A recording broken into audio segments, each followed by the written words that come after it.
Roland Willits, OMS Stories. Continuing with why and what for. I have a song here and a poem called OMS Stories. And it's one of the special lessons we do in OMS Stories, and it's called Mystic Magic.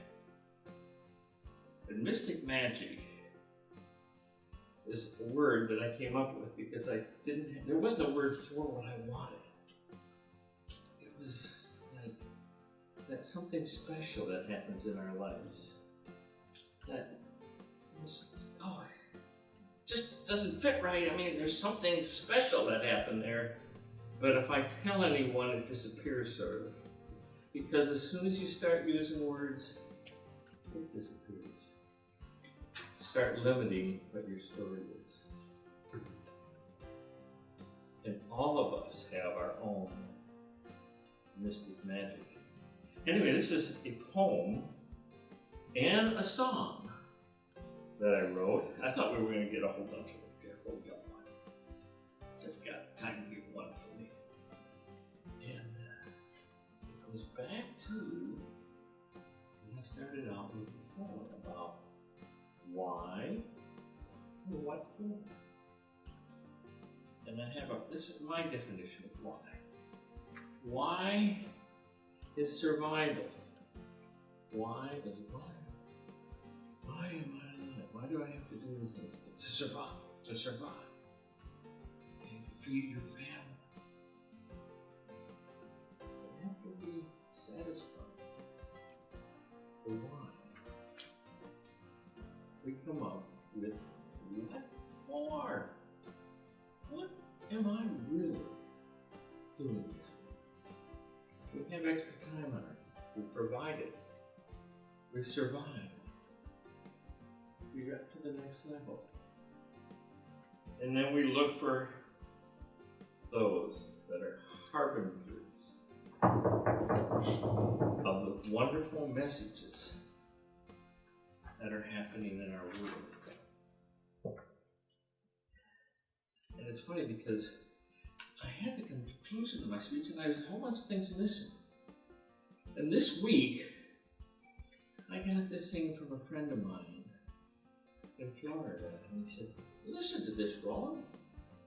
I looked and it was 3 hours and 40 minutes. He says, it fits. So I listened to 3 hours and 40 minutes of a YouTube.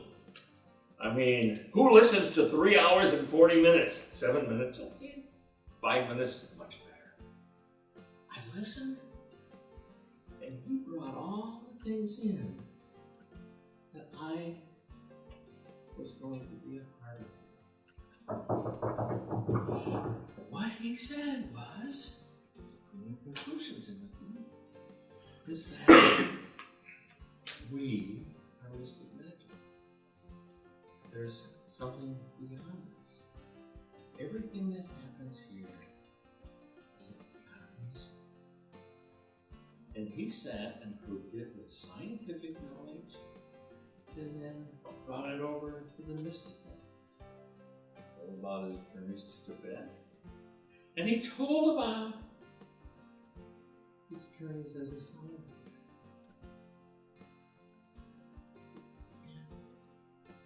And he came up with more than I had. Because I had conclusions that I had worked on for a half century. I know you have a ways to go to get to where you say you studied stuff for a half century. However,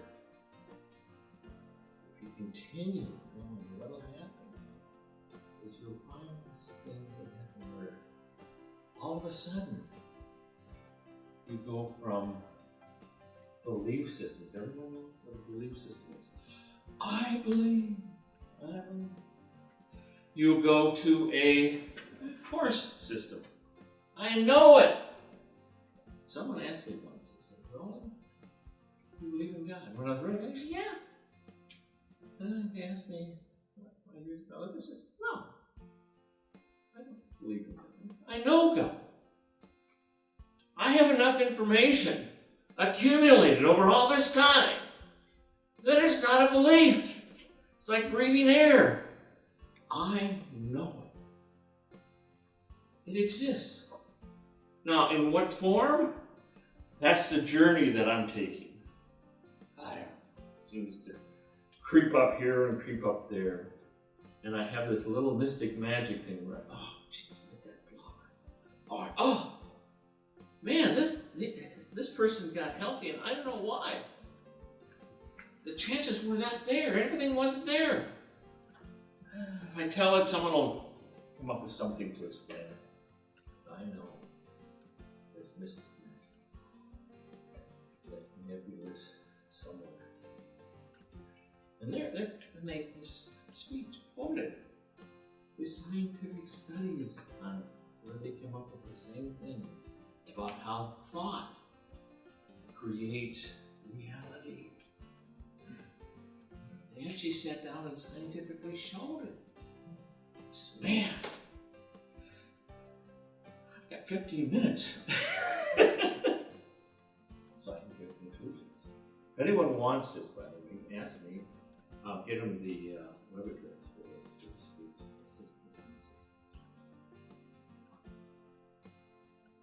Way back, I did my first Toastmasters.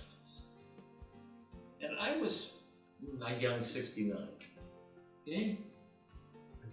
And I looked and I said, what can I do as a young 69er with Toastmasters? I've already ran businesses. I've already given some speeches. I've already did some things in life. What do I need? And this mystic magic answer kept coming to me. Roland, tell stories.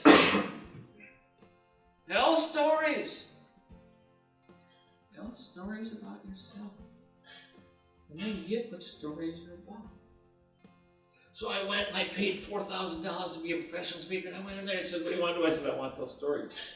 And I had this whole crew about this size look at me like, you gotta be kidding.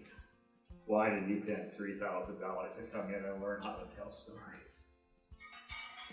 Because that's what I'm set, and I don't know why I'm doing it. But I do get little points as I'm coming along. What I got, we showed it last time, was what was the main thing? Self-appreciation. No, appreciation.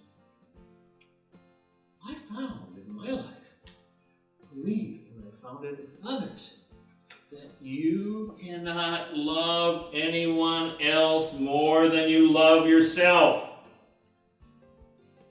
Okay? Just not there. It wasn't there for me. Now someone might be able to do it, but I haven't seen it. And that's my 50 years of experience. There's always someone there that special doesn't. But old truck driver Roland, who walked the picket line with Hoffa, he gets that he has to love himself a little more so he can love others more.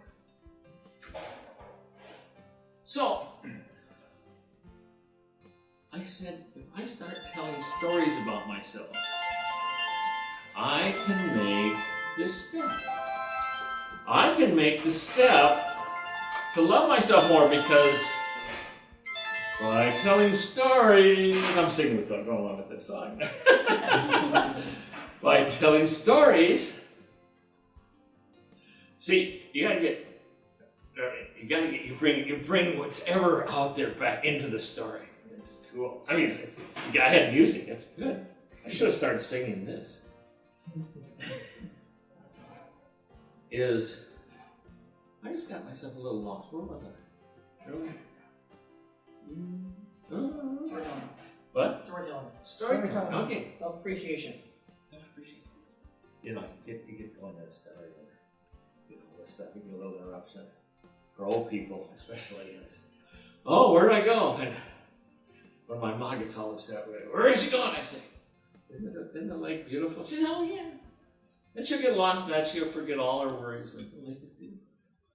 Well, old people get a little lost or off the little track, and they have to be brought back in. We're telling stories. And I said, Toastmasters is such a wonderful place to tell stories.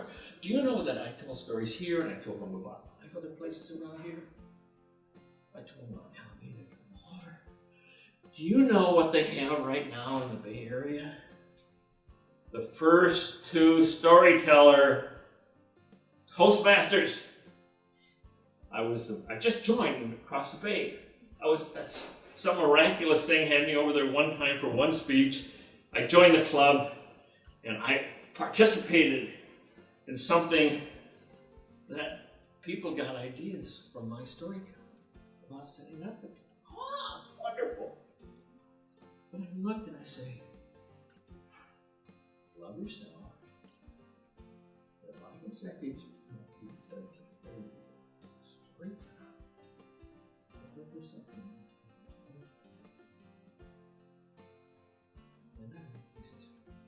what's the next thing? What is the next thing you want to do?